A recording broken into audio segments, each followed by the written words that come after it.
Muito bem. Meu nome é Lucas. Nós vamos dar início, então, à mesa redonda Psiquiatria e Covid, aspectos legais, gestão e auditoria, nessa jornada de psiquiatria de ligação e interconsulta. É com grande satisfação que eu dou boas-vindas a quem está nos ouvindo e assistindo. E é com grande satisfação também que eu compartilho essa mesa redonda com colegas queridas, e já convido as duas primeiras a iniciar a sua palestra Psiquiatria e Covid, as doutoras Bárbara Perdigão e Isabela Barbosa. A palavra está com vocês. Boa tarde a todos. Primeiro, essa palestra nossa é dividida, então eu gostaria de inicialmente agradecer ao Dr. Lucas Mantovani, um grande amigo, querido, com quem eu tive o prazer de fazer minha residência. Queria agradecer ao professor Humberto Correia e ao Dr. Rodrigo Barreto pelo convite de estar aqui hoje falando para vocês. Bom, então, nossa palestra é dividida, eu vou falar nos primeiros 15 minutos iniciais, e a doutora Bárbara vai falar depois nos 15 minutos finais. Inicialmente, eu vou começar falando sobre o impacto da pandemia de Covid nos pacientes com transtornos psiquiátricos. E quando eu me refiro a transtornos psiquiátricos, ao longo dessa palestra, eu vou estar especificamente falando dos transtornos psiquiátricos graves. Então, eu vou estar me referindo ao longo de toda essa palestra por esquizofrenia, transtorno bipolar e o transtorno depressivo maior, aquele predominantemente com características psicóticas. Então, essa palestra foi até uma palestra que eu fui convidada a falar também no Congresso de Covid, e a primeira questão, ou o primeiro ponto que nós temos que falar e deixar claro aqui, é que caso as pessoas não saibam, a doença mental grave é fator de risco importante para os desfechos mais graves relacionados à Covid. Existe um maior risco de infecção desses pacientes. Esses pacientes, uma vez infectados, têm um curso mais grave de doença e a mortalidade é maior. Então, eu vou explicar ao longo dessa palestra quais são os fatores elencados para que isso possa acontecer. Então, inicialmente, essa aqui foi uma revisão de meta-análise que foi feita com mais de 400 mil pessoas e que foi visto que pacientes com transtornos psiquiátricos graves têm, em média, 2 vezes mais risco de terem desfechos desfavoráveis de COVID, principalmente internação, índice CTI, ventilação mecânica e mortalidade. E aí a gente se pergunta por que seriam, quais que são os fatores que estão associados a essa maior internação, a esse desfecho tão grave dessa população de transtornos psiquiátricos graves. E são inúmeros os fatores que eu vou tentar elencar aqui ao longo dessa apresentação. Primeiro é que nós sabemos que pacientes com transtornos mentais graves têm fatores econômicos e socioeconômicos que são marcantes para eles. Então, foi feita uma pesquisa na Suíça, então, os dados que eu vou trazer aqui são da pesquisa da Suíça, imaginem qual que é a realidade brasileira. Então, com pessoas na Suíça, foi um estudo de survey que eles fizeram, eles já observavam que na Suíça, 45% das pessoas com transtornos mentais graves vivem próximo à linha de pobreza. 30% dessas pessoas com transtornos mentais graves têm dificuldade de acessar os serviços de saúde quando eles se sentem doentes. E os principais argumentos que eles têm são: eu tenho medo de perder o emprego por acessar o serviço de saúde e eu tenho medo de não poder pagar as despesas médicas. Por isso que eu deixo de acessar o sistema de saúde. Quais são as consequências disso do ponto de vista da Covid? A procura do tratamento médico desses pacientes com Covid-19 e transtornos mentais graves, ele passa a ser um tratamento médico tardio e o risco de complicação é muito maior. Quais que são as principais preocupações que esses pacientes apresentam? Então, essa aqui foi uma pesquisa australiana que foi feita no início da pandemia de Covid, lá por volta de março de 2019, e eles entrevistaram cerca de 2.000 pacientes com transtornos de humor, e em comparação com a população em geral. A grande questão, o que as pessoas da população em geral tinham, que traziam como uma pesquisa qualitativa, eram que essa pandemia ia resultar. Eles falavam, olha, eu tenho muita preocupação em relação à economia australiana e de pegar a Covid-19 e ficar sozinho. Quando eles comparavam isso com as falas dos pacientes com transtorno bipolar, o que os pacientes com transtorno bipolar falavam?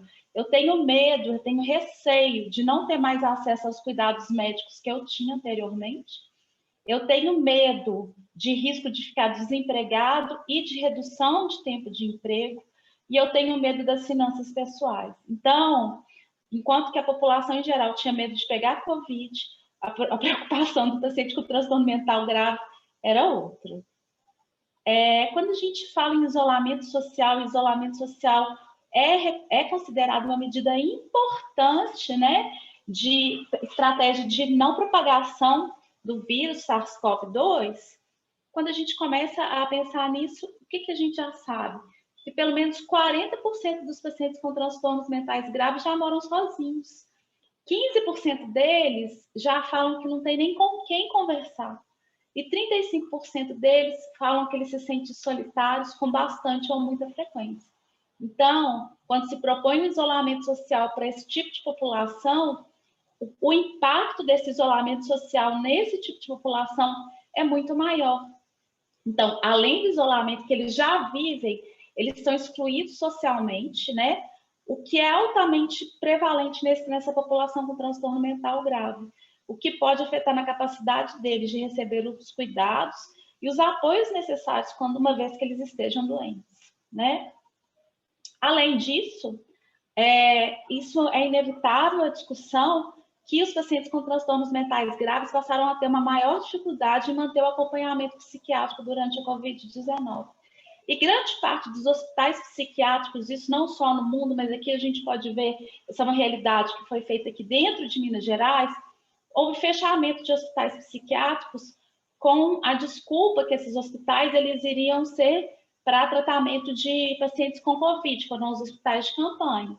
Os hospitais de campanha foram fechados e o Hospital da Alba Veloso, até o momento, não retomou para tratamento de pacientes psiquiátricos graves. Então, esse é um problema muito sério que nós enfrentamos no nosso dia a dia. Além disso, esses pacientes mantêm também dificuldades do ponto de vista ambulatorial. Por quê? Porque os programas de terapia passam a ser reduzidos, as regras de atendimento elas passam a ser mais restritas, uma questão de menor proximidade do próprio psiquiatra com o próprio paciente, consultas online que por vezes passam a ser mais impessoais. Isso impacta diretamente na avaliação. Por algumas pessoas, até no início da pandemia, falavam com os psiquiatras, mas psiquiatra não precisa de fazer consulta presencial. Claro que precisa, a entrevista psiquiátrica começa a partir do momento que você abre o consultório e fala bom dia para o paciente, você já vê como é que ele está vestido, já avalia a prospecção dele, como que ele levanta, como é que ele se senta. Isso tudo faz parte de uma grande avaliação psiquiátrica que é perdido nessas consultas online. Além disso, os pacientes com transtornos psiquiátricos graves, eles apresentam condições clínicas comórbidas, principalmente aquelas associadas a um pior desfecho em relação à Covid-19. Então, pelo menos 33%, um terço dos pacientes com transtornos psiquiátricos graves vão apresentar obesidade e síndrome metabólica com elevado risco de doença cardiovascular.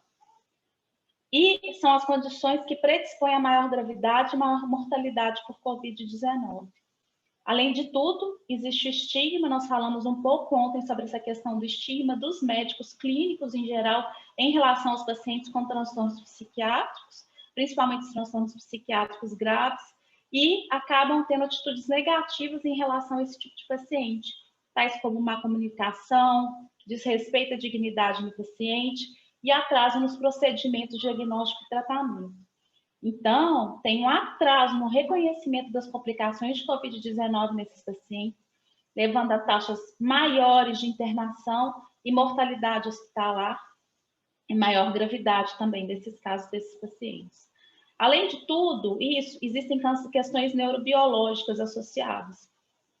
Quem trabalha com psicoimunologia sabe que esse tipo de paciente ele já tem um estado pró-inflamatório crônico exacerbado, eles têm um funcionamento desadaptativo de células T, e pesquisas recentes vêm mostrando que eles têm também alterações da enzima ECA, que está associada ao acesso do SARS-CoV às células, e, portanto, eles têm maior risco de infecção.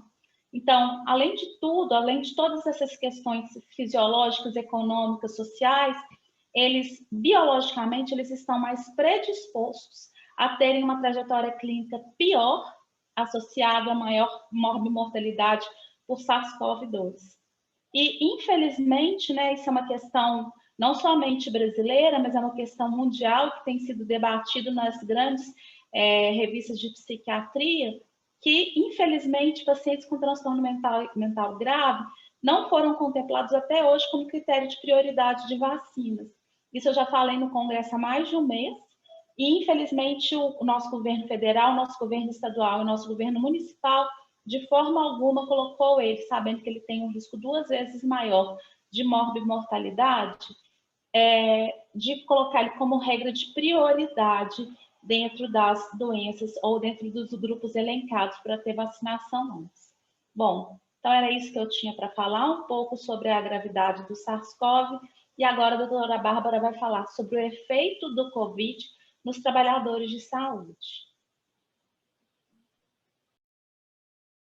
Bom, boa tarde a todos, né? Em primeiro lugar, eu queria agradecer aos organizadores do evento o convite para estar participando dessa mesa redonda, né? Especialmente o doutor Humberto e o doutor Rodrigo Barreto.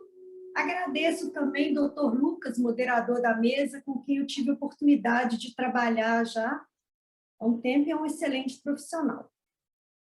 Como a doutora Isabela disse, nessa segunda parte aí eu vou falar do impacto da pandemia de Covid-19 no adoecimento dos profissionais de saúde.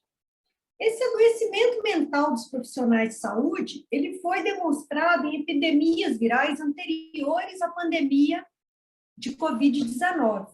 Nessa figura, vocês podem ver uma meta-análise que foi publicada no ano passado, que comparou o impacto mental das epidemias do vírus da síndrome respiratória aguda grave, o vírus da síndrome respiratória do Oriente Médio e o SARS-CoV-2 que causa a Covid-19. Nesse trabalho participaram mais de 60 mil profissionais de saúde e viu-se que 62,5% desses profissionais relataram queixas relacionadas à saúde mental. 44% relataram medo, 38% insônia, 34% burnout, 30% sintomas ansiosos, 26% sintomas depressivos e 21% sintomas de estresse pós-traumático.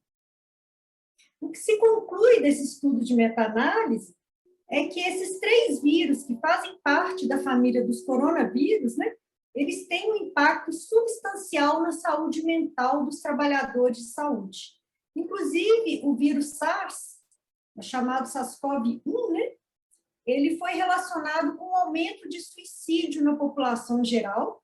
Nós já temos relatos de suicídio associados à infecção pelo SARS-CoV-2, né, a Covid-19, mas, infelizmente, nós ainda não temos dados comparando o suicídio nos trabalhadores de saúde comparados com a população em geral.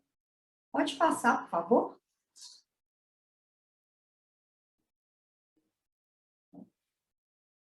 O que acontece, né? As epidemias, elas causam um aumento do estresse nos trabalhadores, porque aumenta a sobrecarga de trabalho. O trabalhador ele tem que se adaptar a novos protocolos, ele tem que usar EPIs, ele muitas vezes é transferido para setores, né, com risco de contágio mais alto, e, adicionalmente, ele tem que lidar com um conflito que é o desejo de atender versus o medo de se infectar e de infectar, né, os seus familiares. Eles têm também a árdua tarefa, muitas vezes, de iniciar os contatos do paciente com o familiar via telefone ou internet. E os profissionais de saúde, especialmente os da linha de frente, eles estão vivenciando a alta mortalidade pela Covid-19. todo esse estresse pode levar, né, ao adoecimento, especialmente a síndrome de burnout. E o que é a síndrome de burnout? Burnout em inglês significa apagar-se por completo, queimar-se por completo. Esse termo ele foi popularizado nos anos 60 por um escritor britânico chamado Graham Greene, mas somente em 1974, um psicanalista alemão radicado nos Estados Unidos chamado Freudenberg, ele descreveu uma síndrome que ele chamou de staff burnout, um conjunto de sintomas que aconteciam em trabalhadores de saúde mental que atendiam dependentes químicos na cidade de Nova York. Esse termo burnout ele ganhou um caráter mais científico com o passar do tempo, especialmente com o trabalho de duas psicólogas norte-americanas, que são a Christina Maslas e a Susan Jackson. A Christina Maslas, inclusive, ela criou uma escala, que é o Inventário de Burnout de Maslas, que é o instrumento de avaliação mais utilizado na pesquisa de burnout no mundo. Bom, mas o que é o burnout? É uma resposta ao estresse crônico no ambiente de trabalho. Essa síndrome, ela é tridimensional e ela é composta por exaustão emocional, despersonalização e baixa realização pessoal. Pode passar, por favor? Bom, o que é a exaustão emocional? É o traço fundamental da síndrome, é o estágio inicial da síndrome. O indivíduo, o que acontece com ele? Ele se sente emocionalmente exausto, sem energia, sem vitalidade, e aí ele pode apresentar vários sintomas, sejam de ordem física, comportamental ou psíquica. O segundo componente é o componente interpessoal da síndrome, que a gente chama de despersonalização. Esse indivíduo emocionalmente exausto, ele tende, né, a ter uma postura de distanciamento, tanto dos colegas de trabalho quanto do ambiente de trabalho dele. Esse indivíduo, muitas vezes, ele se torna alienado, insensível à queixa dos outros, e ele adota, muitas vezes, uma postura de ironia e de cinismo no ambiente de trabalho. Aí, na fotografia, a gente tem o Leon Tolstói, que é considerado um dos maiores escritores de todos os tempos, que ele fala que se você sente dor, você está vivo. Se você sente a dor das outras pessoas, você é um ser humano. O terceiro componente da síndrome é a baixa realização pessoal, que é o componente autoavaliativo da síndrome. Esse indivíduo em burnout, ele tende a se avaliar negativamente, tanto a sua eficácia quanto a sua competência, sendo que é muito comum que alguns profissionais cheguem mesmo a abandonar a carreira devido a esse sentimento, né, de baixa realização pessoal. A síndrome de burnout, ela acontece em países pobres e ricos, ela acontece em países ocidentais e orientais. A prevalência da síndrome ela varia amplamente, sendo que ela é maior nos profissionais que lidam com pessoas, como é o caso dos profissionais de saúde. Então, o que acontece aí com os profissionais de saúde, né? O burnout ele tem várias consequências. Ele causa aí sintomas ansiosos, sintomas depressivos, estresse conjugal, aposentadoria precoce, abuso de substâncias e até mesmo suicídio. Adicionalmente, a síndrome de burnout ela faz com que os profissionais tenham uma diminuição da atenção que aumenta tanto os riscos de contágio quanto de erro no trabalho, aumenta o número de licenças e de absenteísmo também no trabalho. Essa fotografia é muito interessante, que é de um estudo que foi realizado no ano passado com trabalhadores de saúde de Singapura durante a pandemia de Covid-19. Nesse estudo participaram 3.075 profissionais de saúde de várias ocupações, e o burnout ele foi medido não pela escala da Christina Maslas, mas por uma escala que chama Inventário de Burnout de Oldenburg, conhecido como LBI. Essa escala ela avalia duas dimensões do burnout, que é a exaustão emocional e o desengajamento. Se a gente pegar aqui a primeira coluna da esquerda, vocês vão ver os níveis altíssimos de exaustão emocional, apresentados aí em azul pelos médicos, vermelho, né, as enfermeiras, outros profissionais em verde, o pessoal do administrativo em roxo, e azul o pessoal do apoio. Vocês veem que exaustão emocional altíssima em todas as categorias de profissional de saúde. Nessa segunda coluna, da esquerda para a direita, se a gente vê somente o desengajamento, a gente vê também que as taxas são muito altas, mas enquanto a exaustão emocional é mais alta nos profissionais da enfermagem, o desengajamento ele é mais alto nos profissionais do administrativo. E uma possível explicação é não só o aumento da demanda operacional para esses profissionais, como também o fato de muitos terem sido colocados em home office, o que leva também a problemas de adaptação. Na terceira coluna, a gente tem, né, trabalhadores que preencheram um dos dois critérios, ou exaustão ou desengajamento, e na última coluna, nós temos todos os trabalhadores que preencheram critérios por burnout, que correspondem aí a 68% dos participantes desse trabalho. Ou seja, todos os profissionais de saúde são suscetíveis à síndrome de burnout, né, especialmente os profissionais que atuam na linha de frente. Eu vou mostrar agora um outro trabalho, que foi um estudo publicado esse ano, né? Ele foi feito para avaliação de burnout somente em médicos emergencistas na Turquia, um estudo aí que incluiu um total de mais ou menos 330 médicos emergencistas, e esse estudo mostrou níveis altíssimos de exaustão emocional, na ordem de 71%, despersonalização 55% e 47% de baixa realização pessoal. Uma meta-análise publicada antes da pandemia mostra que os níveis das 3 dimensões de burnout ficavam em torno de 40%, o que mostra o impacto da pandemia no aumento do burnout. É importante ressaltar que a maioria dos estudos de burnout são estudos que apresentam várias questões metodológicas. Geralmente são levantamentos feitos pela internet. Então, você tem um viés de amostragem, a maioria deles você não tem dados pré-pandemia para comparação, e o burnout é medido também pelo uso de diferentes instrumentos. Agora eu vou falar um pouquinho sobre depressão e ansiedade nos profissionais de saúde na pandemia. Olha, os vários estudos de revisão, eles têm mostrado um aumento tanto de ansiedade quanto de depressão nos profissionais de saúde na pandemia, especialmente aí, né, um aumento na ordem de 25%, que tem sido semelhante às taxas encontradas na população em geral durante a pandemia. Essa foto é de uma meta-análise também publicada no ano passado. Essa meta-análise, ela incluiu mais de 54 mil trabalhadores de saúde. A maioria desses trabalhadores eram trabalhadores que estavam na linha de frente de 34 países. E essa meta-análise mostrou, né, que na pandemia de Covid-19, a mediana para ansiedade é de 24%, e para a depressão, 21%.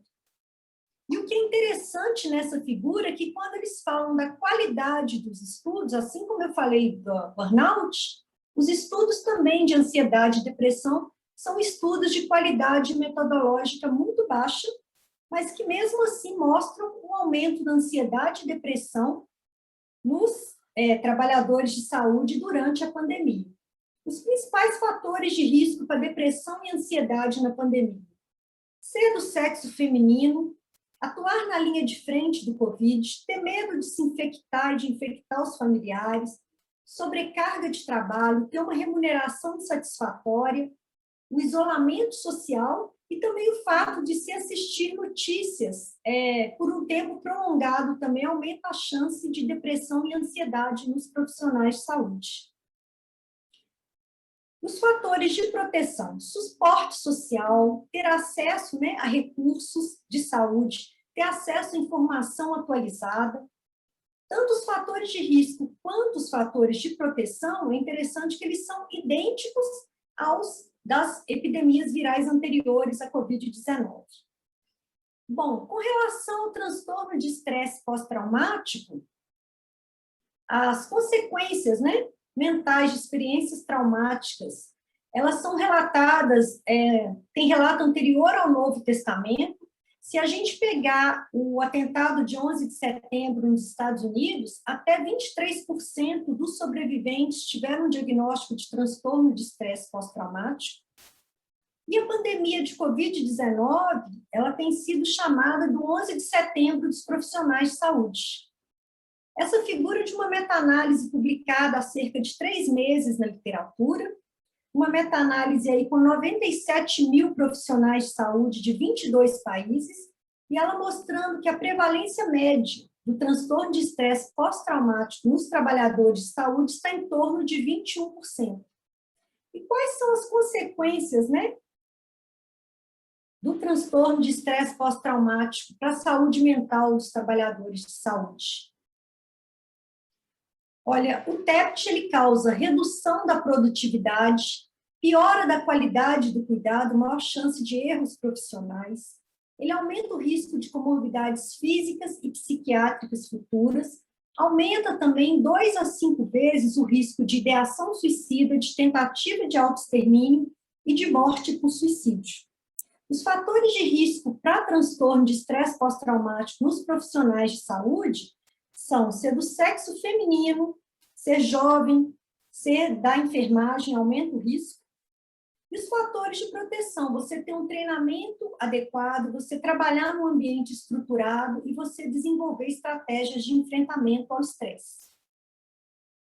Bom, nós vimos aí, né, o impacto da pandemia na saúde mental dos trabalhadores e onde fica a psiquiatria de ligação no Hospital Geral. O papel do psiquiatra de ligação seria o de identificar os fatores de risco associados a esse adoecimento mental dos trabalhadores de saúde, criar e incentivar programas para melhorar a saúde mental desse grupo, né? Treinar os profissionais em métodos para lidar com eventos estressantes e, assim como apoiar o encorajamento entre os colegas. Isso pode ser feito de várias formas. Por exemplo, esses programas, né, podem ser criados, né, reuniões remotas ou presenciais, clubes de revista, encontros interdisciplinares que abordam temas de saúde mental. Os profissionais também eles podem ser incentivados, né, a expressar os sentimentos através da arte, da música, da escrita, da dança. Podem ser também criados programas voltados para o manejo do estresse, como, por exemplo, né, usando técnicas de mindfulness e treinamento de habilidades cognitivo-comportamentais. Os trabalhadores com quadros de adoecimento mental mais graves, né, é papel do psiquiatra de ligação também atender esses profissionais individualmente, embora a gente saiba que tem uma certa resistência dos profissionais em receber atendimento no mesmo local de trabalho. Concluindo, a pandemia de Covid-19, né, ela trouxe, né, um adoecimento tanto para os pacientes graves, quanto para os profissionais de saúde. O psiquiatra de ligação no Hospital Geral, ele tem o papel de atender esses pacientes com transtornos mentais graves, internados com Covid-19, assim como também, né, os profissionais de saúde criar esses programas para redução do adoecimento mental. Porém, a gente sabe que os serviços de psiquiatria de ligação em hospitais gerais, quando existem, geralmente são subfinanciados, o que dificulta a implementação desses programas. A todos vocês que me ouviram, muito obrigada.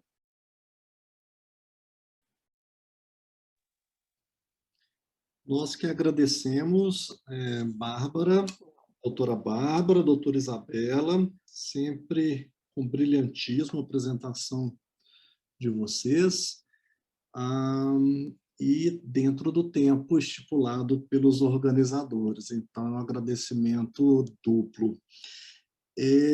Eu convido agora a doutora Marina Tavares para que ela apresente para a gente a sua palestra intitulada Gestão e Auditoria do Paciente Psiquiátrico no Hospital Geral. Doutora Marina, a palavra está com você. Eu gostaria de agradecer também o convite, né, tanto do professor Humberto, do Dr. Rodrigo Barreto, para estar aqui nessa mesa, e dizer que eu estou muito feliz em compor uma mesa com professores que foram tão importantes também na minha formação.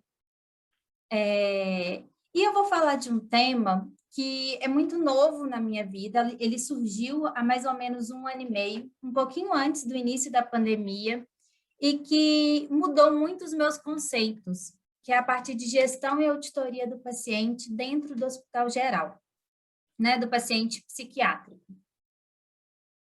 Bom, antes eu tinha uma ideia, né, tanto da auditoria como da gestão, como pessoas que estavam contra o médico assistente, né, que estavam ali para glosar, para dificultar o meu trabalho, e eu não via eles como um aliado. E foi principalmente isso que mudou.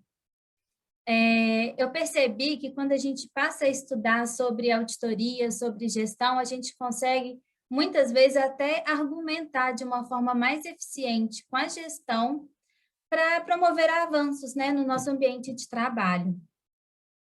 A auditoria, ela visa 4 pilares principais, que é, o primeiro, um custo compatível com os recursos financeiros do local.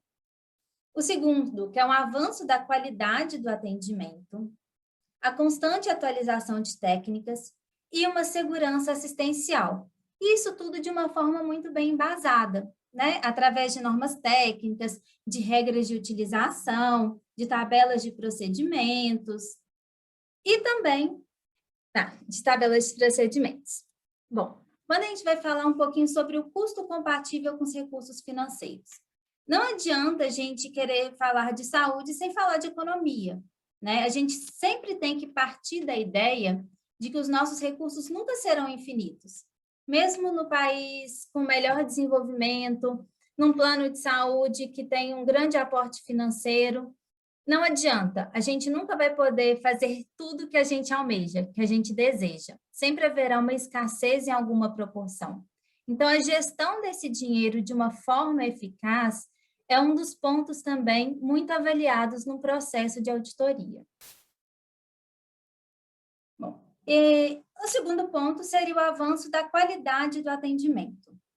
Quando eu começava a ler muito sobre qualidade, eu achava esse conceito bem subjetivo, né? O que seria a qualidade de um atendimento em saúde?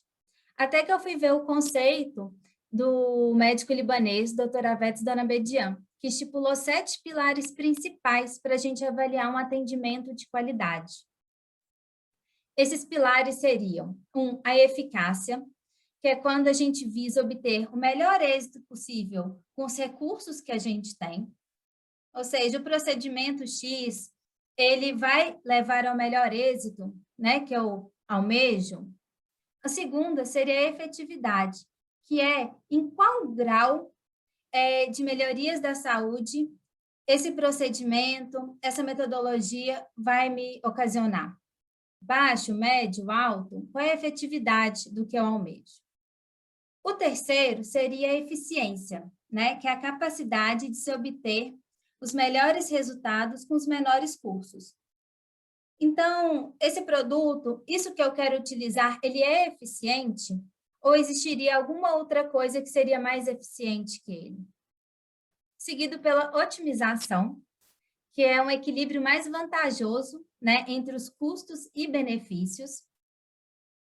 E o quinto e o sexto seriam 2 critérios muito a ver com o social, né, que é a aceitabilidade e a legitimidade.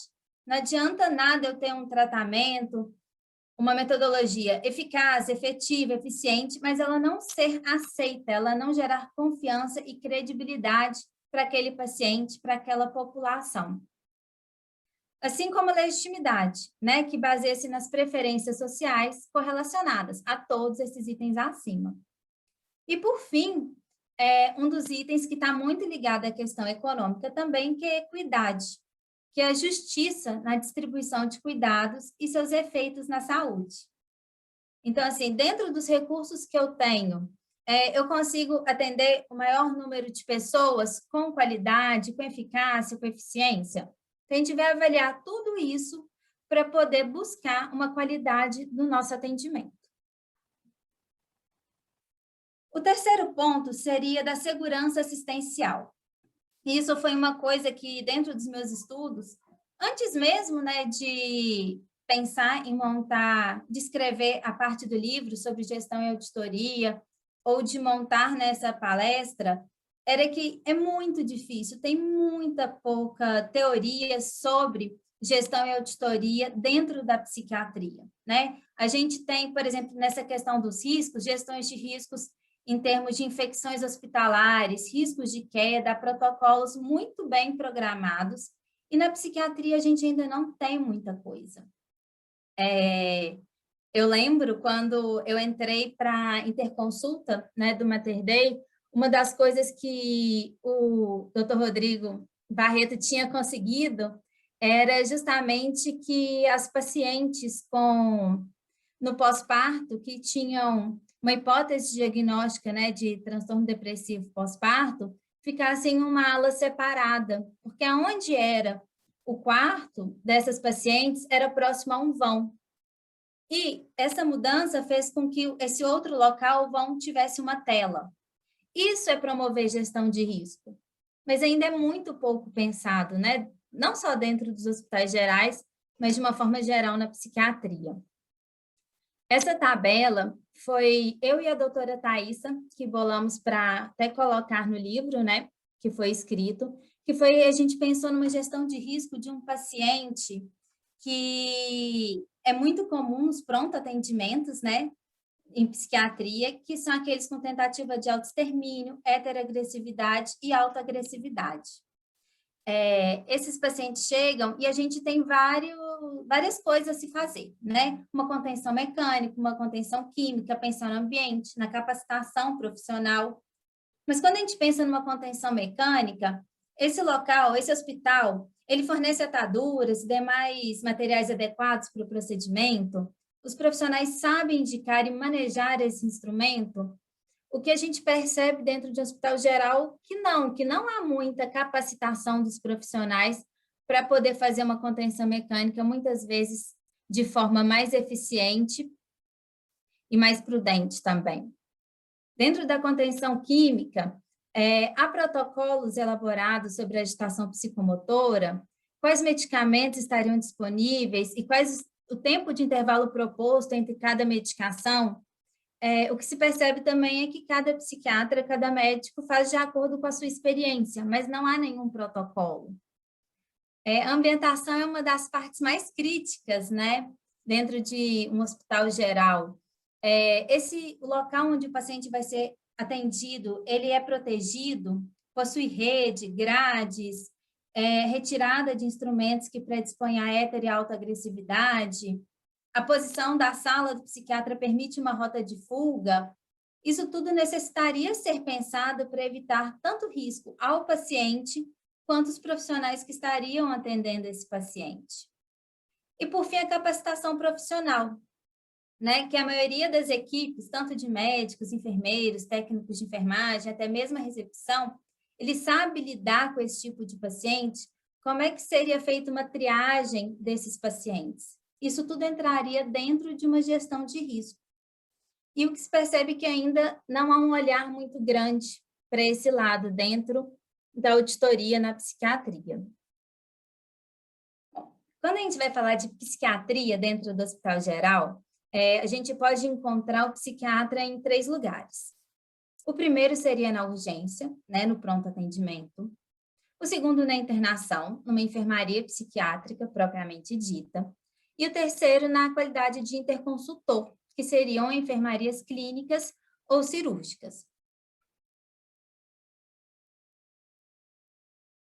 Bom, eu achei muito interessante que há 10 anos atrás, a OMS, no seu Relatório Mundial da Saúde, quando ela foi abordar a saúde mental, ela deixou bem estipulado que ela considerava os serviços mais eficientes, aqueles que eram localizados na comunidade e em hospital geral, em detrimento daqueles que eram realizados em hospitais puramente psiquiátricos.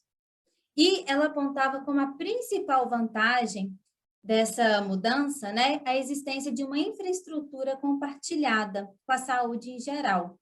o que levaria a uma economia de custo e eficácia, levando a uma otimização dos serviços prestados. Então, há 10 anos atrás, a OMS já fala, né, da importância de se inserir a psiquiatria dentro de um hospital geral. Quando a gente vai pensar no Brasil, né, a gente tem duas realidades distintas. A primeira seria do SUS e a segunda da saúde suplementar. Até pouco tempo atrás, a gente nem pensaria, né, em colocar a psiquiatria no Hospital Geral no SUS, já que a Política Nacional de Saúde Mental previa uma desinstitucionalização completa, não pensava mais em internações psiquiátricas. Só que em 2017, isso teve uma mudança muito importante nessa política. Em 2019, saiu uma nota técnica esclarecendo os objetivos dessa mudança, né? Que falava que ela não era contra a todos os avanços que a reforma levou, mas que ela percebia que havia um déficit, uma falha na nossa assistência, que sim, muitas vezes os serviços, né, de internação em hospitais psiquiátricos, eles não eram bons, mas que se a gente mudasse o raciocínio para a incorporação no escopo de atendimento, os serviços de enfermarias especializadas em hospital geral, assim como há 10 anos atrás a OMS já vem falando, isso garantiria para o paciente um atendimento muito melhor. Então, eu sei que isso está muito na teoria ainda, né? A gente não vê muito ainda hospital geral do SUS com atendimento em enfermaria psiquiátrica. O que eu vejo aqui em Belo Horizonte acontecendo é atendimento da psiquiatria em outras enfermarias clínicas, mas o que a nota de 2019 preconiza é justamente uma enfermaria psiquiátrica, sim, onde tenha pelo menos um psiquiatra assistente e uma equipe multidisciplinar. Então, a gente já pode falar, né, de uma psiquiatria dentro de um hospital geral. E essa nota técnica de 2019, ela também abriu espaço para um tema muito controverso, hoje em dia ainda, que é sobre o ECT, a eletroconvulsoterapia. Foi a partir dessa mudança, né, na Política Nacional de Saúde Mental, em que o aparelho do ECT ele foi incorporado dentro das tecnologias e aparelhos do Sistema Único de Saúde. E isso significa em que é possível pedir recursos financeiros do Ministério da Saúde para se comprar esse tipo de aparelho. Claro que eu sei que isso ainda é muito, né, continua muito no papel, que há uma dificuldade muito grande da incorporação desse tipo de tratamento no SUS, mas já é um avanço, né, já é uma possibilidade e um reconhecimento. Quando a gente vai falar de saúde suplementar, também não tem tantas coisas assim. Se a gente for perceber que só em 1998 os planos de saúde começaram a atender pacientes psiquiátricos, isso eu nem estou falando em âmbito de hospital, né? Em geral, porque eles foram obrigados até um tempo atrás isso nem era coberto, né? E em 2000 foi criada a Agência Nacional de Saúde Suplementar, a ANS, e o rol de procedimentos e eventos elencados, que é revisado de 2 em 2 anos. Esse rol, ele é um amigo, né, dos processos de auditoria, porque a partir daí, a cada 2 anos, a gente pode pensar tanto em incluir ou excluir metodologias, recursos, medicamentos, que a gente, através, né, de estudos científicos, de normas técnicas, se mostre tanto benéfico quanto já defasado no atendimento do paciente. Uma das coisas que eu achei importante ressaltar dentro da saúde suplementar é como é que, às vezes, o SUS encontra-se até mais avançado, né, do que os planos de saúde. Qualquer internação de qualquer clínica, né, seja cardiologia, pneumologia, o médico pode internar o paciente pelo tempo que ele julgar necessário. Claro que o auditor pode ir, conversar com o médico, perguntar do tempo X ou Y, mas o paciente, pelo plano de saúde, teria esse direito. A psiquiatria é a única clínica diferente, em que a ANS regulariza o plano de saúde, após 30 dias de internação desse paciente, a cobrar uma coparticipação. E ela justifica esse tratamento diferenciado nas internações psiquiátricas justamente pela antiga Política Nacional de Saúde Mental, em que preconizava a deshospitalização. Então, ela fala que ela está sendo pró ao paciente. Então, ela usa de um preconceito muito grande para poder justificar suas ações.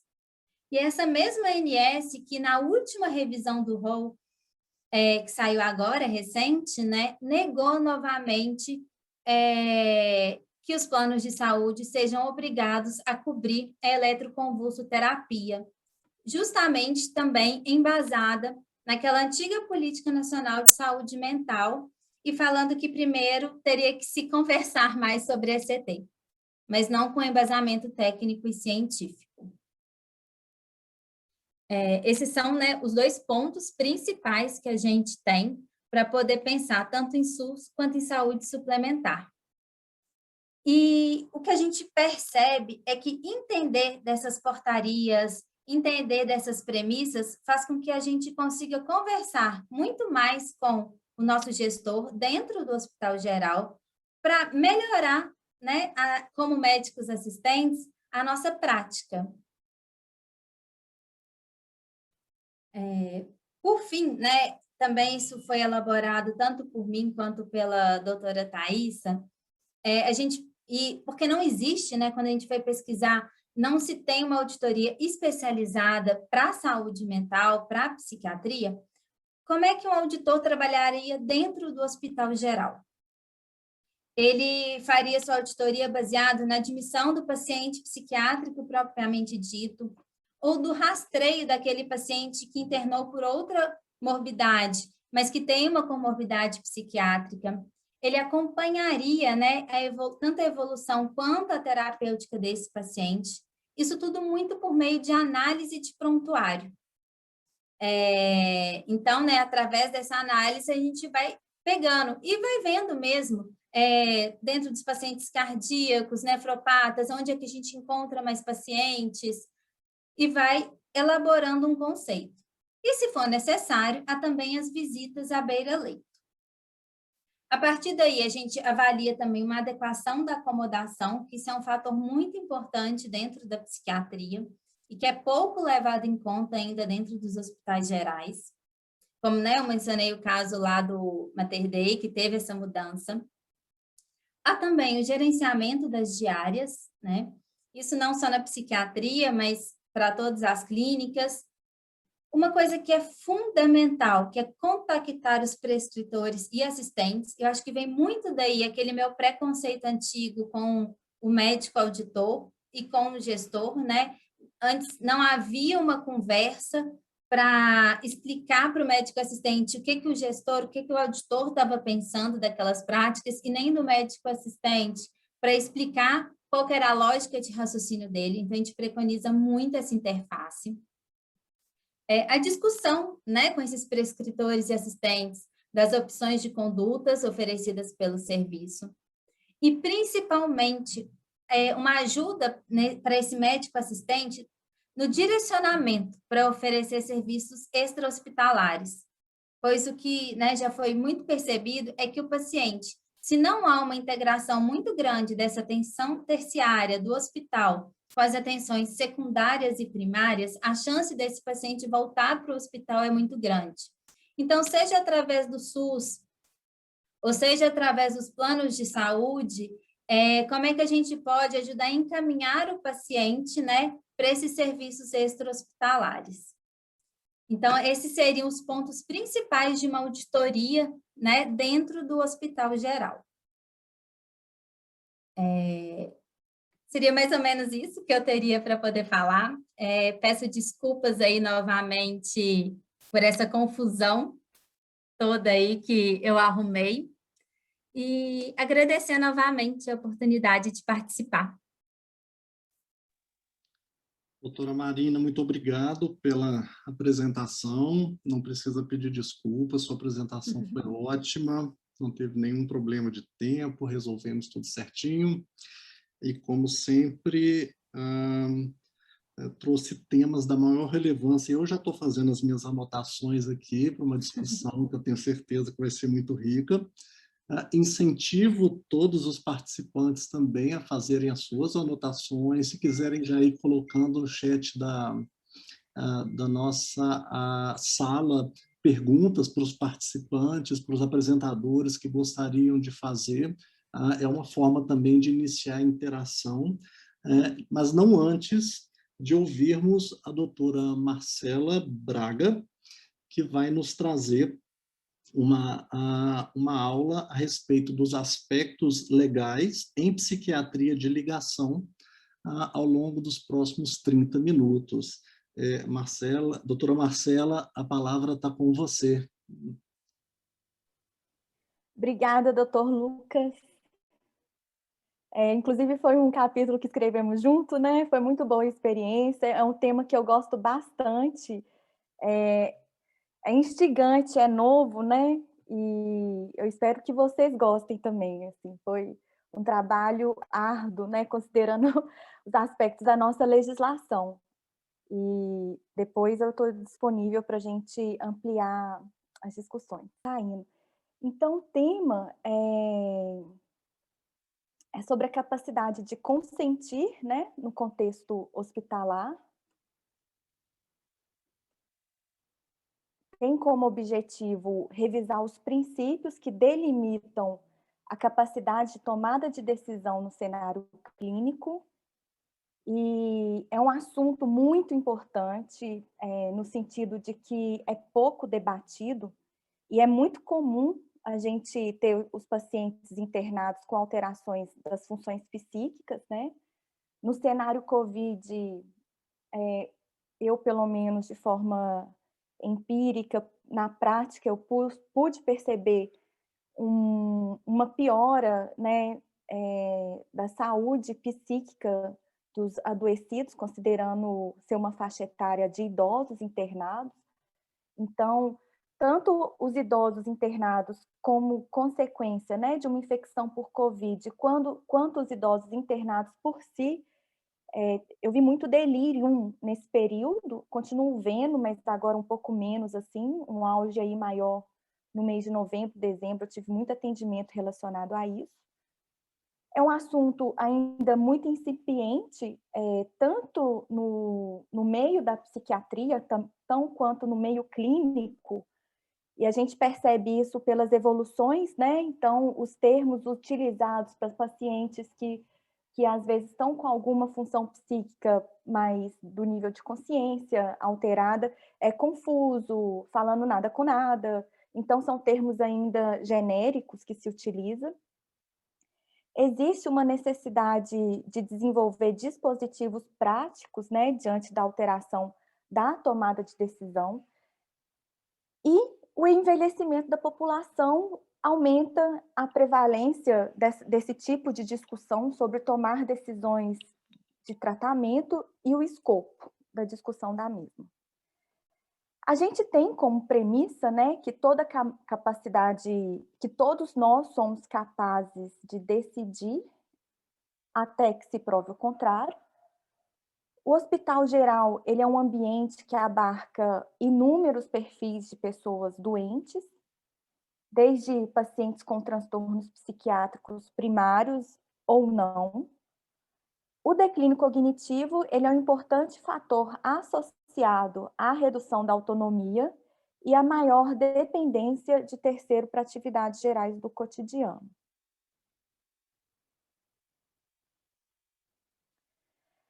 A capacidade de consentir, ela envolve alguns princípios éticos com relação à parceria, né, a relação médico-paciente, com relação às instituições de saúde, porque existem as instituições privadas, públicas, e cada instituição vai ter uma forma de pensar, né, do ponto de vista ético, acerca de determinadas condutas.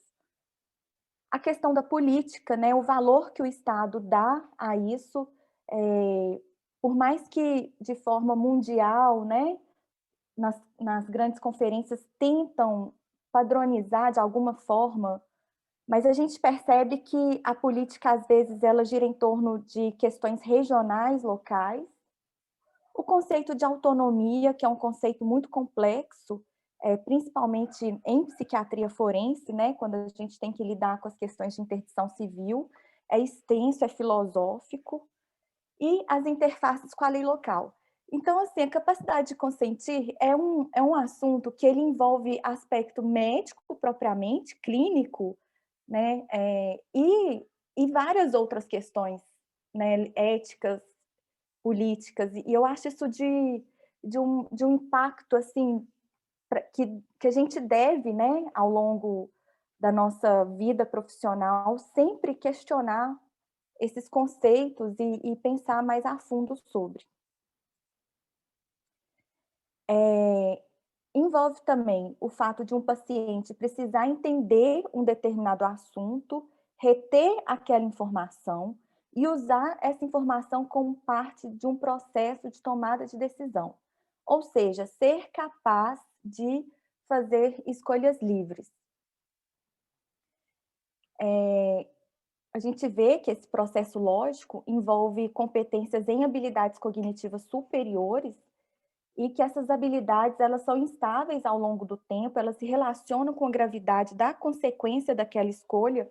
Então, escolhas que têm um impacto muito profundo na vida da pessoa, isso é uma variável relevante com relação à capacidade de consentir, e também é uma via, né, entre médico e paciente, no sentido que, para que o paciente entenda determinado assunto, o médico também precisa entender os aspectos socioculturais, psicossociais daquele paciente, no sentido de se fazer entender. A gente tem a questão do... só mais uma questão que eu acho importante, né? Que o exercício da autonomia, ele é livre, e livre de coação, fraude ou coerção, isso é muito importante. E a gente entende que fornecer um tratamento a uma pessoa incapaz de consentir ou contra a sua vontade viola o princípio da autonomia e também o princípio da beneficência do médico. E aqui eu entro num outro aspecto sobre o histórico da legislação, que foi a mudança do Código Civil de 2002, em 2002. Passando aqui para essa tabelinha, o que aconteceu? Que é para mim, eu acho polêmico, assim, isso, né, do ponto de vista da forense, que no Código Civil de 2002, no artigo 3, fala sobre os absolutamente incapazes. Então, ele mantinha, né, a possibilidade de ser absolutamente incapaz. E aí considera que os que por enfermidade ou deficiência mental não tiveram o necessário discernimento. E essa palavra, ela é importante porque ela é o que implica o critério biopsicológico do entendimento da determinação na esfera civil. E foi retirada. Então, quando retira, né, esse termo especificamente, a gente da medicina, né, da psiquiatria, fica um pouco sem entender, então, qual que seria o papel do psiquiatra forense. Por quê? Porque na esfera penal isso ainda é um pouco mais claro.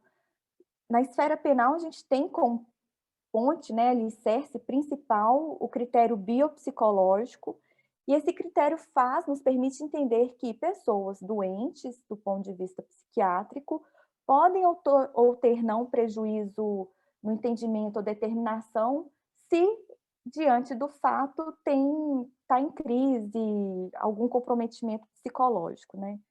E aqui ele tira isso. Ele tira todo o artigo 3º a partir da atualização em 2015. Então, a gente tem como absolutamente incapazes só aqueles menores de 16 anos. exclui o critério de discernimento. E aí, o artigo 4º também tem implicações importantes, né, que ele acrescenta aqueles que, por causa transitória ou permanente, não puderem exprimir a sua vontade, que é o que entra a nossa situação sobre a capacidade de consentir no contexto clínico. Então, de acordo com o Código Civil, né, no artigo 4º, parágrafo 3º, pessoas que transitoriamente não podem exprimir a sua vontade são relativamente incapazes. Então, é uma incapacidade transitória.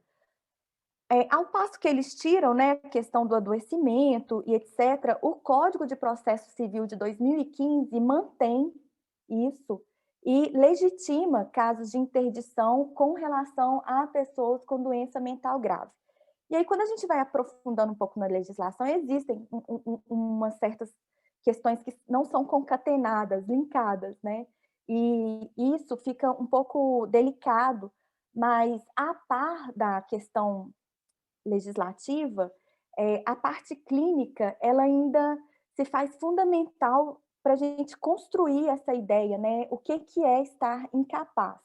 E aí a gente vai na resolução 2232 do Conselho Federal de Medicina, que fala, é assegurada ao paciente sobre a recusa terapêutica maior de idade, capaz, lúcido, orientado e consciente. Quando a gente vê aí escrito no artigo, ok, mas para traduzir isso, né, em termos de um exame psicopatológico, de um impacto aí no exercício de uma liberdade, de um livre-arbítrio, fica delicado, né? O que é ser capaz? O que é estar lúcido? Então, esse artigo, eu acho ele ainda frágil, né, do ponto de vista de construção clínica mesmo, para a gente estabelecer de forma categórica determinadas incapacidades. É envolvido também a relação dos princípios bioéticos, né? É um tema que a gente tem que ter esses princípios inscritos, porque é o respeito pela pessoa, pelo reconhecimento da autonomia, do direito à liberdade. A gente sabe que, em alguns aspectos, a nossa prática clínica tende a ser mais paternalista, então, quando o paciente faz uma recusa de um tratamento, a gente tende a considerar que ele não tem a capacidade sobre uma decisão, né? O princípio da beneficência, que é avaliar a questão dos riscos e a probabilidade do benefício, a da não maleficência e da justiça. E um ponto que a gente considera pouco, pelo menos eu escuto pouco, é a importância de proteger aqueles com autonomia diminuída. Então, quando o Código Civil ele tira o discernimento e ele limita, né, a questão de ter algum transtorno mental, parece que expõe um pouco a pessoas que têm algum tipo de comprometimento nesse sentido. E a gente sabe que proteger, né, as pessoas quando elas não estão, do ponto de vista psíquico, capaz, é tão importante quanto reconhecer a autonomia e o exercício do livre-arbítrio dela. Mas existe uma resistência com relação à outra via, né?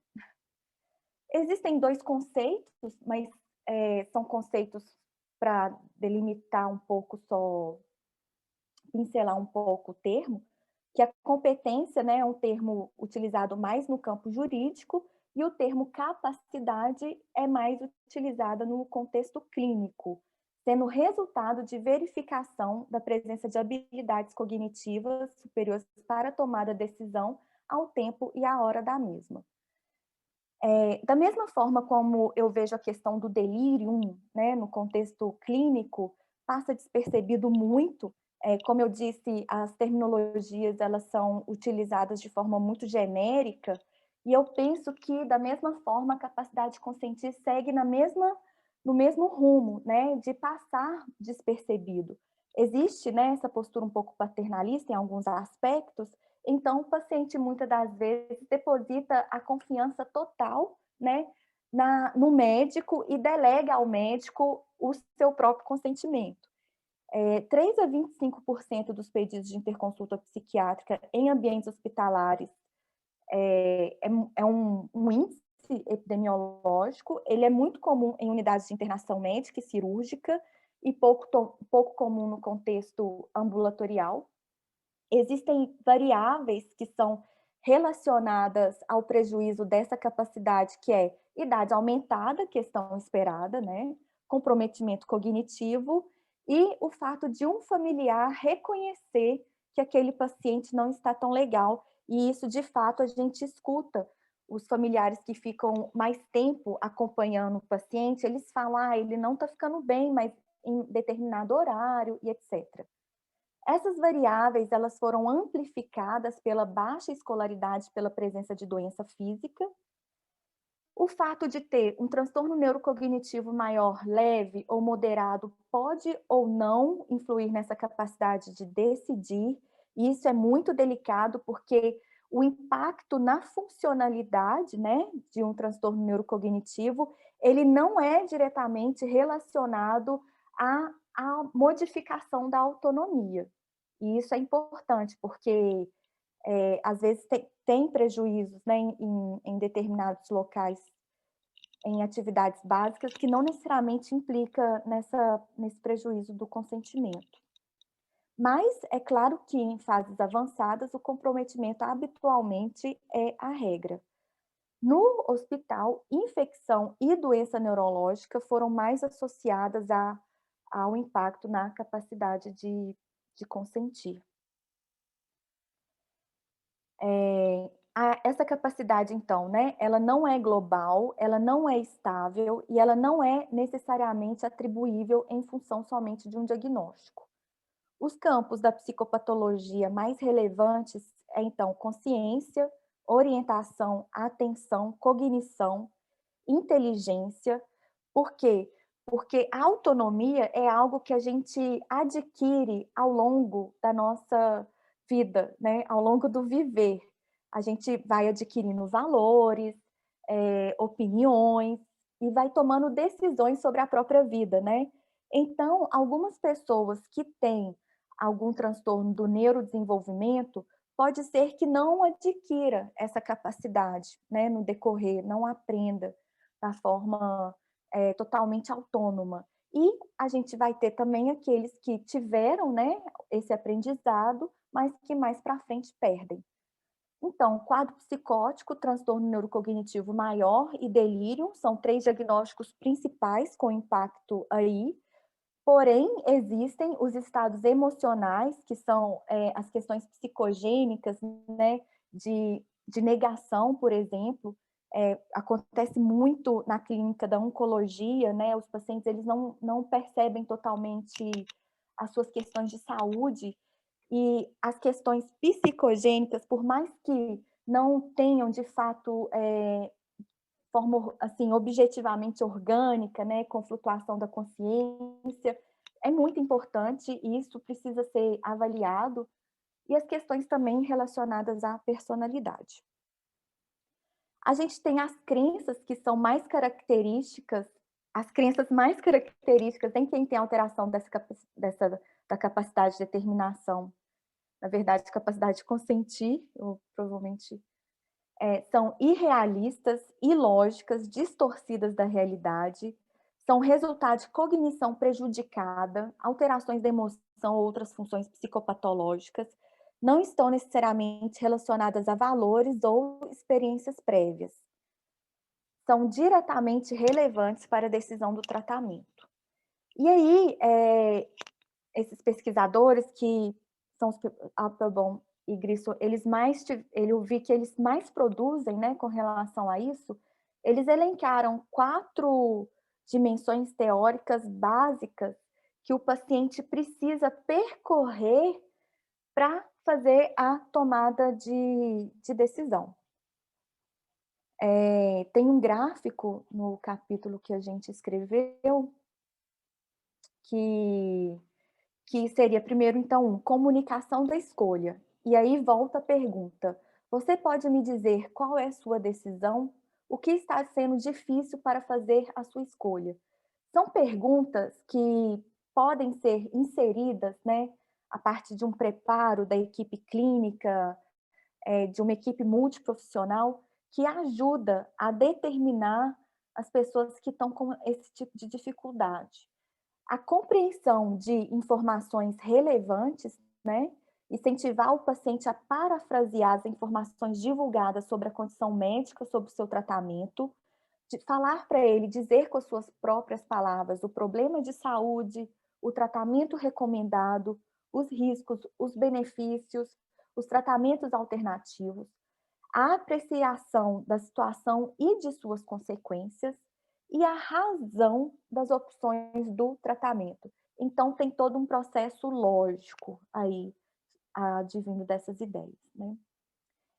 O item 2, a compreensão, foi o critério mais frequentemente mencionado em documentos jurídicos, para poder... E isso parte também de um conceito que eu fiquei na dúvida, assim, porque, sim, ele compreende, né? Mas será que a pessoa que examina tem, de fato, os parâmetros técnicos palpáveis sobre o que é essa compreensão? Eu fiquei um pouco me questionando isso. Existem alguns instrumentos padronizados, né? O Mini-Mental, ele indica um bom funcionamento global e scores acima de 23, associa à preservação da autonomia e abaixo de 19 um certo prejuízo.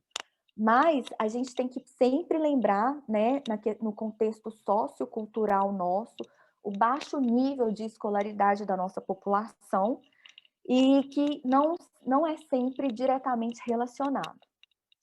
Tem o McCarthy, que é uma entrevista semi-estruturada, que ele incorpora as informações específicas propostas pelos 4 domínios do EPABLE. Pontuações quantitativas, né, são geradas para todos os critérios propostos e os avaliadores devem integrar os resultados com outros dados para concluírem o julgamento sobre a capacidade. O Mini-Mental, ele é fortemente recomendado quando se tem essa dúvida, principalmente em se tratando de idosos com declínio funcional anterior à internação. Então, eu concluo, né, que a relação médico-paciente é fundamental no processo de consentimento de um tratamento por parte de um paciente. Os níveis de incerteza por parte da equipe clínica, ela deve ser compartilhada com o paciente, com os familiares e vice-versa, ou seja, é uma relação contínua. Como eu disse, é global, não é estável e modifica ao longo da internação. A gente sabe, né, a questão do delírio, principalmente, isso exemplifica bem que num dia pode ser que esteja melhor, mas durante a noite, em outro momento, não. E aí, os dispositivos práticos para poder convocar um terceiro a ajudar essa pessoa a tomar alguma decisão. A legislação brasileira, ela é incompleta e as discussões sobre o tema, eles são incipientes, tudo é muito recente, né? Uma mudança aí de um Código Civil que não havia sido mudado desde 1917, então, anterior a 2002, a gente tem um Código Civil de 1917, ou seja, né? É muito antigo. E lá, a única questão relacionada aos absolutamente incapazes eram os loucos de todo o gênero. Então, é uma construção congelada ao longo do tempo. E eu percebo, né, inclusive nessa mesa, a questão da psiquiatria, o lugar que a gente precisa seguir adiante e ocupar, né, no relacionamento com as outras clínicas, no nosso relacionamento com a legislação. A gente ainda tem um caminho muito fundamental e humano a percorrer, né? A divulgação de informações adequadas ao paciente, considerando a sua cultura e educação, é fundamental para o processo de tomada de decisão.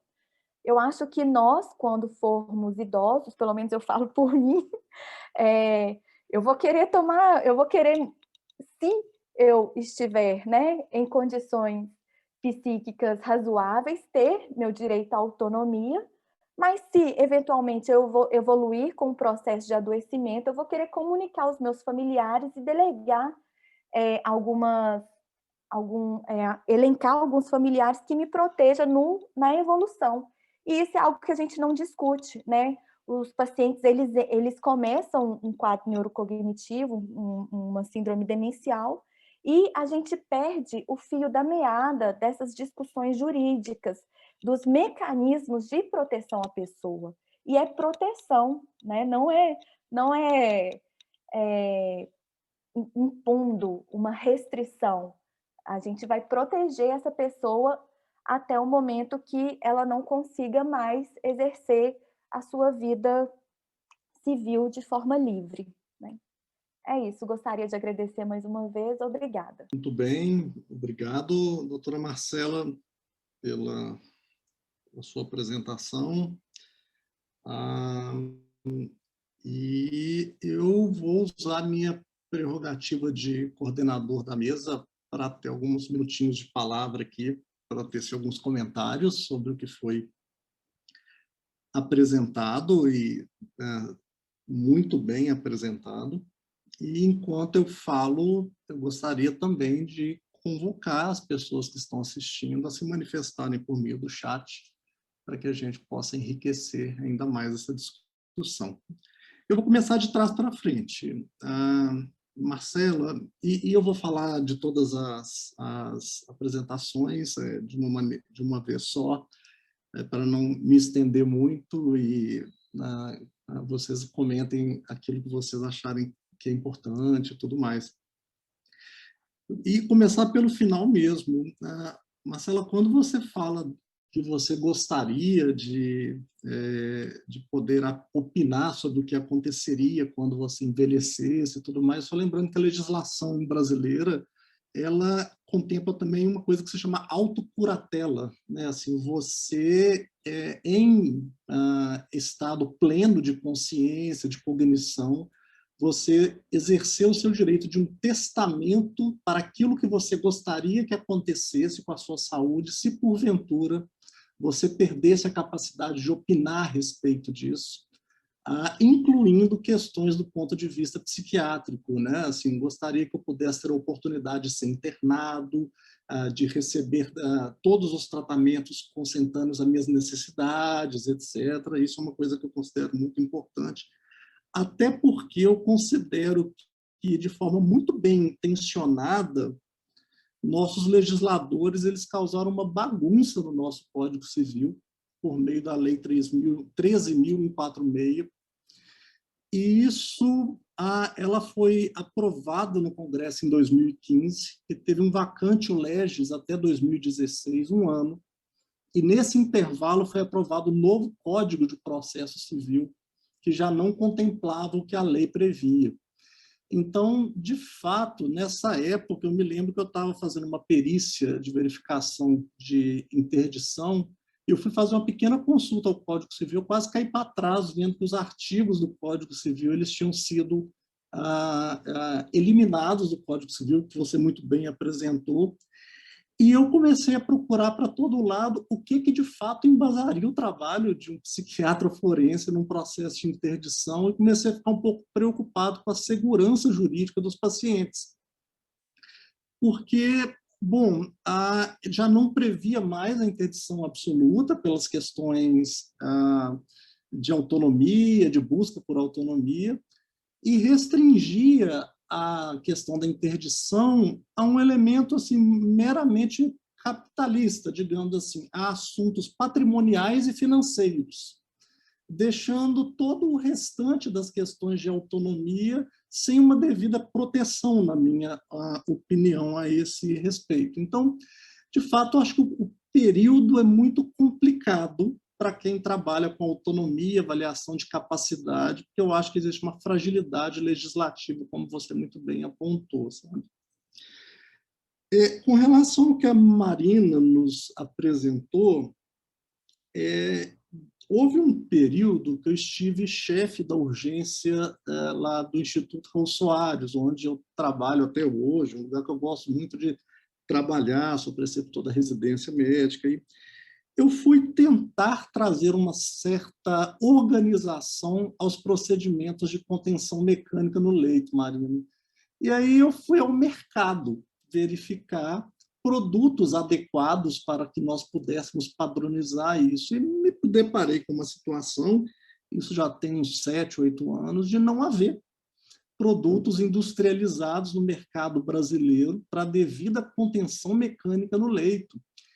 E mais, uma conversa assim, do tipo, se nós abrirmos uma licitação para a compra de faixas de contenção, nós seremos crucificados ou penalizados porque nós estamos fazendo isso dentro desse hospital. Bom, digamos que se eu fosse escolher, eu escolheria que as pessoas não estivessem doentes a ponto de precisarem, muitas vezes, receberem uma contenção mecânica para proteção.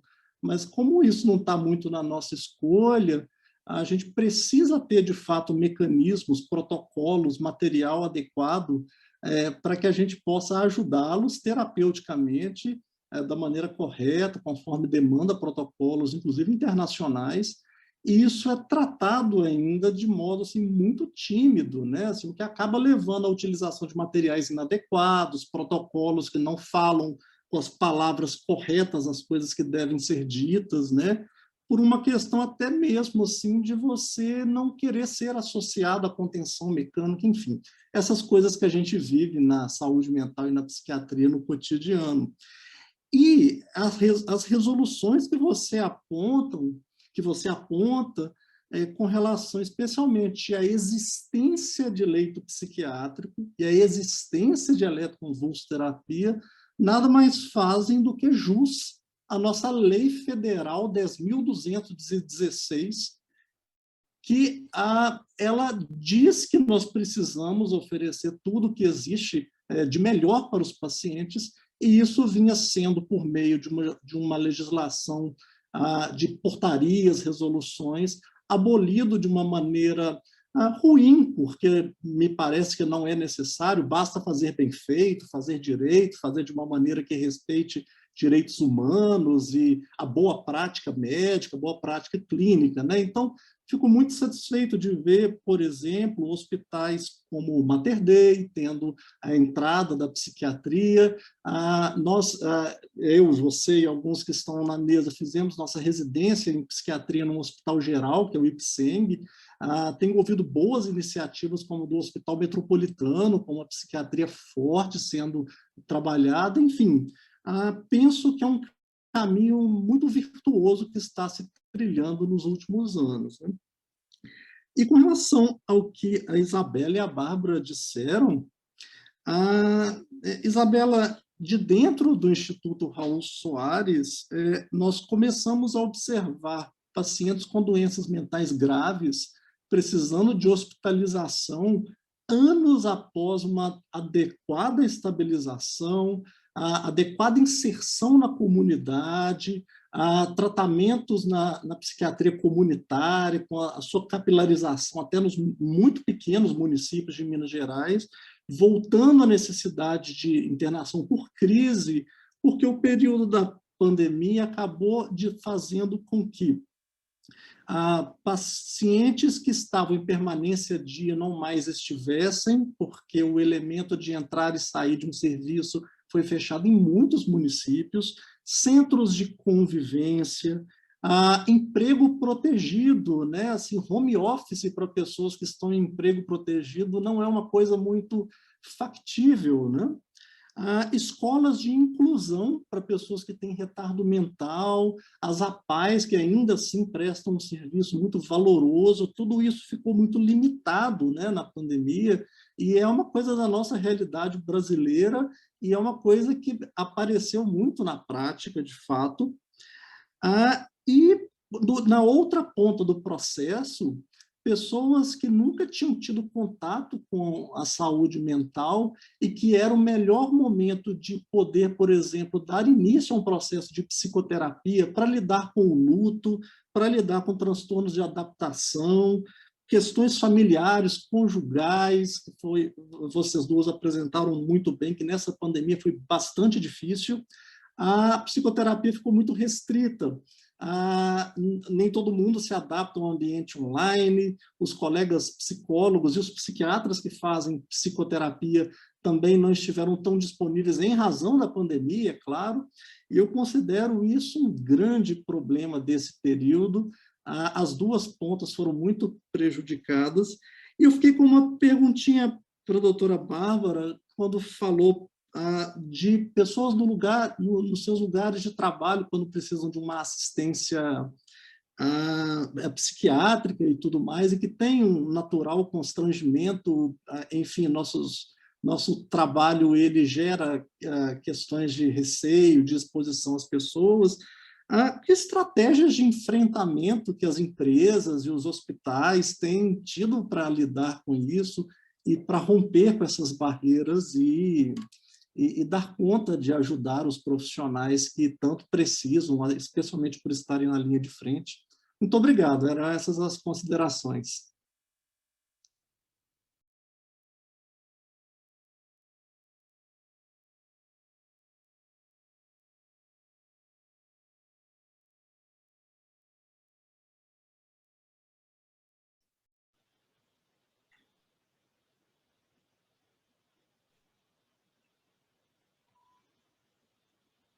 Obrigada, o doutor Lucas. Tem alguns estudos que são interessantes, não no Brasil, você falou a questão de home office para paciente psiquiátrico, mas no exterior nós temos alguns estudos que apontam que os pacientes com transtornos psiquiátricos não se adaptam bem, mesmo os que estão, né? Assim, eles não se adaptam bem ao esquema de home office, e os pacientes com transtornos psiquiátricos graves, sobre uma pesquisa que foi feita com pacientes bipolares, eles mostraram que eles começaram a fazer um maior consumo de bebida alcoólica do que a população em geral. Então, assim, isso impactou eles de uma forma impressionante, assim, e eles começaram a ter maior dificuldade de se relacionarem com as poucas pessoas que eles já conviviam.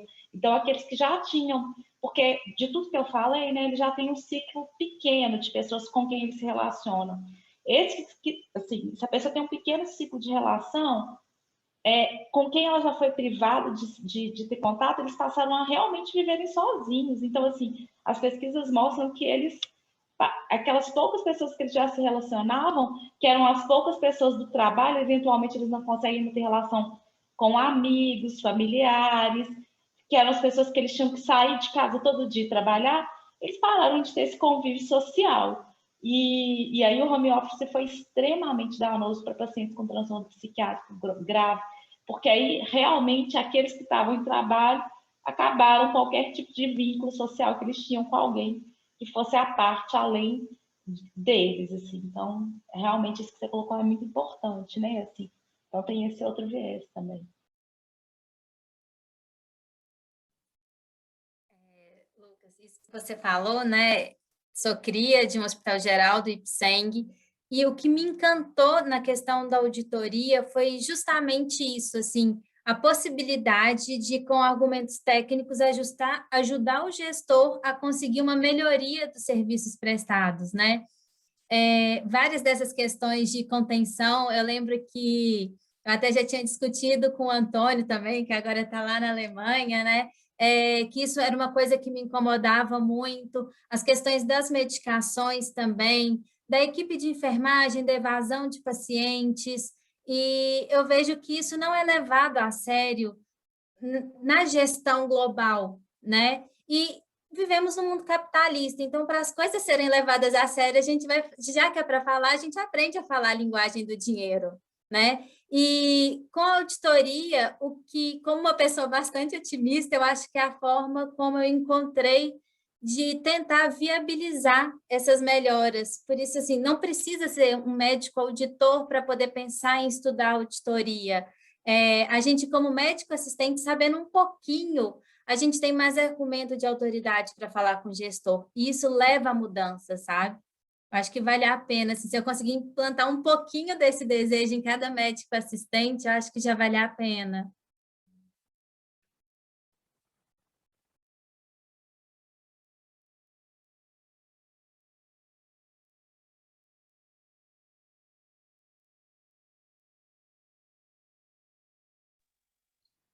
Bom, a palavra está aberta. Se Marcela, Bárbara, algum participante quiser mandar uma pergunta. Até agora eu só vi bastantes elogios a todas as apresentações, mas sem maiores perguntas no chat.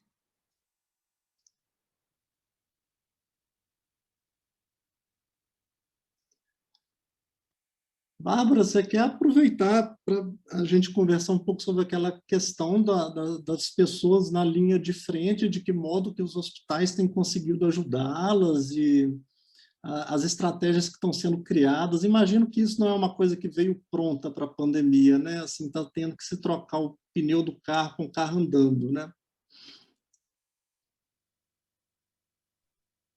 O que tem acontecido é isso mesmo, pois a gente está trocando pneu, o carro andando, equipe adoecida, equipe desfalcada, né? A exaustão, tanto física quanto emocional, muito grande dos profissionais, né?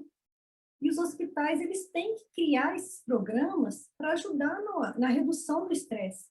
Tem algumas iniciativas internacionais que são muito interessantes, que eles disponibilizam, por exemplo, atendimento online para os profissionais, né? Garantindo o anonimato.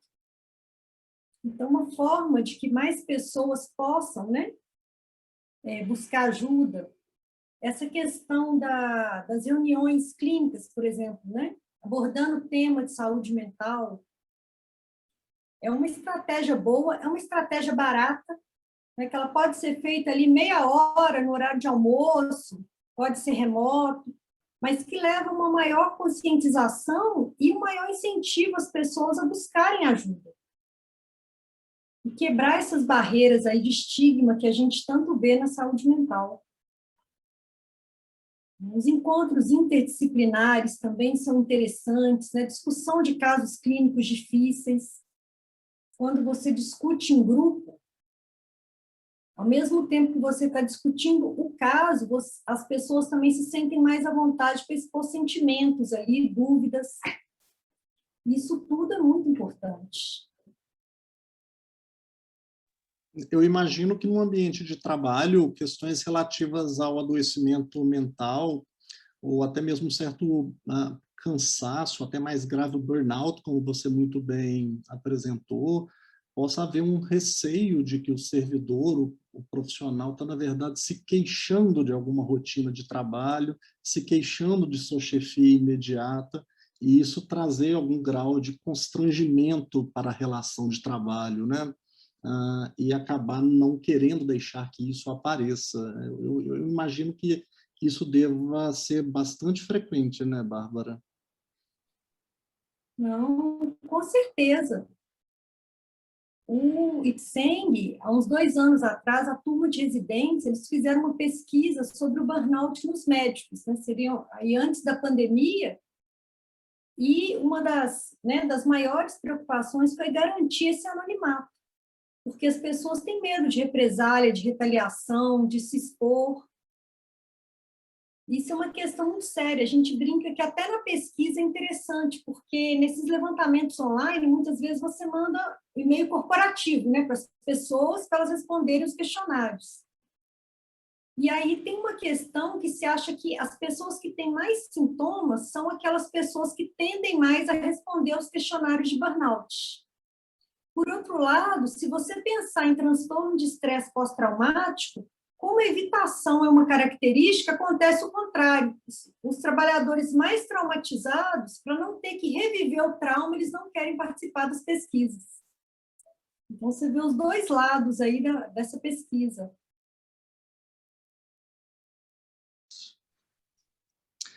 O Geraldo Batista da Costa, ele manda uma questão no chat, ele fala o seguinte: temos recebido pacientes pós-internação por Covid-19 com alteração de comportamento, tipo uma mania, porém sem histórico prévio de doença mental. E pergunta se isso tem aparecido para os demais colegas. Marcela escreveu algo no chat, mas se você quiser falar para todos ao vivo, Marcela, você é muito bem-vinda. Obrigada, Lucas. Eu assim, adianto, né? Esse povo ansioso. mas eu recebi 2 casos de surto psicótico pós-internação Covid, aí com 10 dias, mais ou menos, que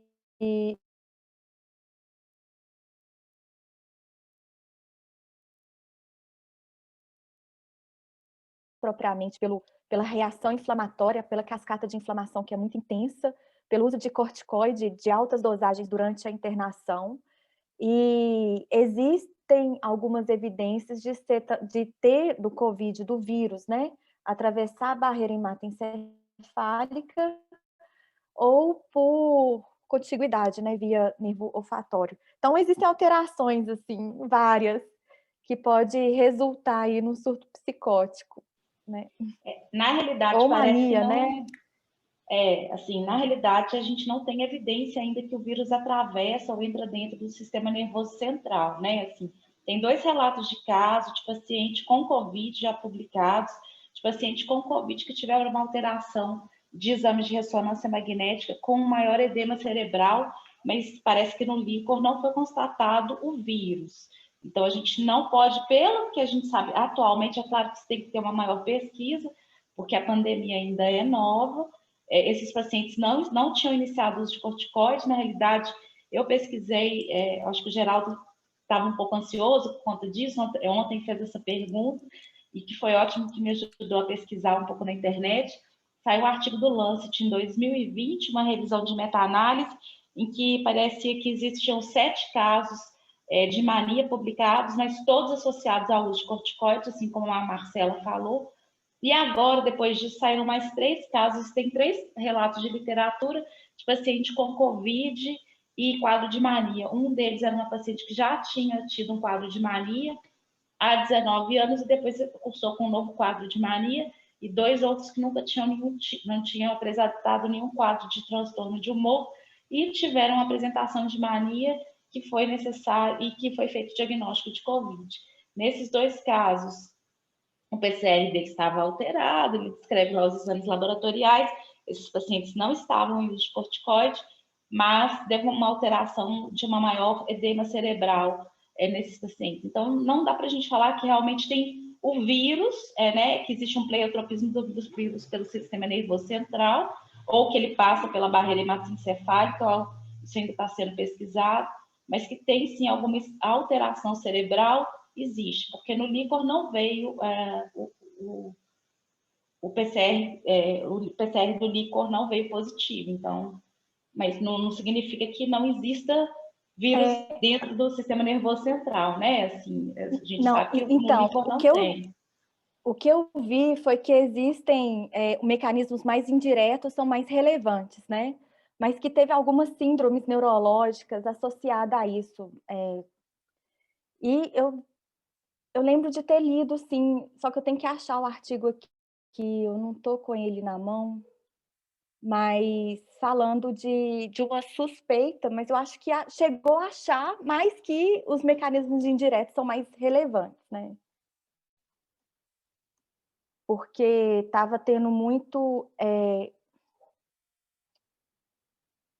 encefalopatia associada, né, assim, com o cenário COVID.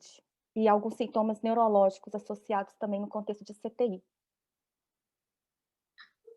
Bom, eu concordo que a gente ainda está engatinhando nessa questão, mas falando de uma maneira mais de um pensamento mais lógico e menos de evidência, a frequência com a qual ocorre anosmia nas pessoas com Covid-19 indica que, em alguma medida, um dos pares cranianos, que é o nervo olfatório, pode estar a ser um player nessa alteração, né? Então, há indícios, mas não há evidências, né? Essa questão de anosmia é um problema, né, Luquinhas? Porque, na realidade, no início eu achava também que fosse problema neurológico. Depois saiu falando que, na realidade, era um problema associado à questão de vasos. Agora, recentemente, alguns pacientes com anosmia seria por questão neurológica. Então, eu acho que esse artigo falando que era problema neurológico de alguns pacientes tem uns 15 dias que saiu. Então, eu acho que a gente está caminhando, igual você falou mesmo. Assim. É. Para mim era lógico que a anosmia era neurológica, e depois, não, parece que era questão vascular. Agora eles já estão falando, olha, alguns casos são neurológicos. É complexo, assim. Complexo. Não tem como a Mas, gente ser Marcela, assertivo, né? Não tem como a gente ser assertivo e radical nesse momento, assim. A gente tem que continuar abrindo hipóteses e possibilidades, né? Porque cada dia com o Covid é um desafio, pelo menos eu tenho percebido isso. Cada vez eu me deparo com umas situações clínicas que não há ciência totalmente ali para me auxiliar, né? Em E o definições Brasil está próprias. sendo um palco bom para a gente ter essas surpresas desagradáveis, né? Mas eu acho que isso é muito importante a gente discutir junto, né? Assim, a questão do delírio, por exemplo, eu fiquei chocada, eu nunca vi tanto. E pessoas jovens, né? Assim, pessoas sem fator de risco propriamente dito. Então, existe algo aí inflamatório, sistêmico, às vezes pode ser que seja direto ou não, mas que impacta, né, na cognição, nos aspectos cognitivos globais, na saúde mental.